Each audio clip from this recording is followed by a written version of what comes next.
ಕಿದ್ವಾಯ್ ಆಸ್ಪತ್ರೆಯ ಕ್ಯಾಂಟೀನ್ ಕಾಂಟ್ರಾಕ್ಟರ್ಸ ಯಾಕ್ರಪ್ಪ ಅಲ್ಲಿ ಜನ ನೊಂದು ಬೆಂದು ಕ್ಯಾನ್ಸರ್ ತಗೊಂಡು ಅಲ್ಲಿಗೆ ಬರ್ತಾರೆ. ಅಟ್ಲೀಸ್ಟು ಅವ್ರು ಕೂಡ ಪ್ಲೇಟ್ಗಳಾದ್ರು ನೀಟಾಗಿ ತೊಳಿರೋ. ಯಾಕೋ ಸರ್ಕಾರಕ್ಕೆ ಕೆಟ್ಟ ಹೆಸರು ತಗೊಂಬತ್ತೀರಾ?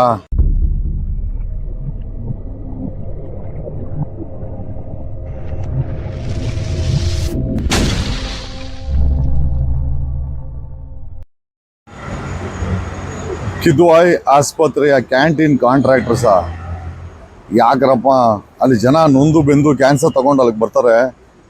ಅಟ್ಲೀಸ್ಟು ಅವ್ರು ಕೂಡ ಪ್ಲೇಟ್ಗಳಾದ್ರು ನೀಟಾಗಿ ತೊಳಿರೋ. ಯಾಕೋ ಸರ್ಕಾರಕ್ಕೆ ಕೆಟ್ಟ ಹೆಸರು ತಗೊಂಬತ್ತೀರಾ? ನೀವು ಮಾಡೋ ಸಣ್ಣ ಕೆಲಸದಿಂದ ಸರ್ಕಾರಕ್ಕೆ CM ಉತ್ತರ ಕೊಡಬೇಕಾ? ಕಿದ್ವಾಯ್ ಅಡ್ಮಿನಿಸ್ಟ್ರೇಷನ್ ಏನು ಮಾಡ್ತಾ ಇದೆ? What are you doing? Complaint ಮಾಡ್ತೀವಿ ಅಂತಂದರೆ ಹೋಗಿ ಅಂತಾರೆ. ಇನ್ಫ್ಯಾಕ್ಟ್ ಮೊಬೈಲ್ ಆನ್ ಮಾಡಲಿ ರೆಕಾರ್ಡ್ ಮಾಡ್ಲಿಕ್ಕೆ ಆಗಲಿಲ್ಲ. ಆ ಕಿದ್ವಾಯ್ ಆಸ್ಪತ್ರೆಯ ಕ್ಯಾಂಟೀನ್ ಸ್ಥಿತಿ ನೋಡಿ ಹೇಗಿದೆ. They are not bothered. They are least bothered about the patients who come and consume the food in the lunch, for the lunch ಅಥವಾ breakfast.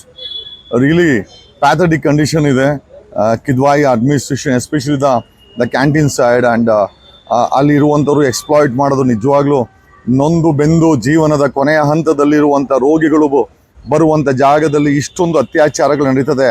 ಊಟ ಅನ್ನೋ ಹೆಸರಲ್ಲಿ, ಲಂಚ ಅನ್ನೋ ಹೆಸರಲ್ಲಿ, ಚಿಕಿತ್ಸೆ ಅನ್ನೋ ಹೆಸರಲ್ಲಿ ನಿಜವಾಗ್ಲೂ ಒಳ್ಳೇದಾಗತ್ತಾ? Kidwai administration, how they are not accountable? Why you should not be held accountable? We are going to we will ensure you see your last trip.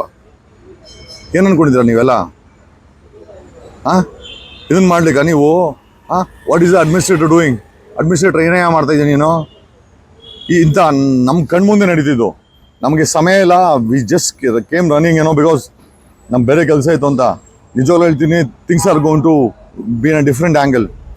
ಎಚ್ಚರ, ಕಿದ್ವಾಯ್ ಆಸ್ಪತ್ರೆ ಸರಿ ಮಾಡಿ.